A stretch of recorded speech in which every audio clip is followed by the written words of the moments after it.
How to add Apple Watch battery widget on iPhone. To get started, first of all press and hold a blank area until your apps start to jiggle, then tap on Edit in the top left corner. From the drop-down menu at the top, tap Add Widget Options. On the widget screen, use the search bar for convenience. Type batteries into the search bar, and then tap on it from the results to see the available options for this widget. Now you can see the available styles.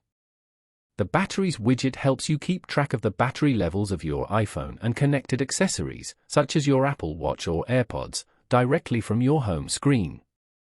You can swipe left or right to choose from the different widget styles available. Once you're done, tap Done in the top right corner. You have now added a battery widget to your iPhone. Following these steps, you can easily add the Apple Watch battery widget to an iPhone.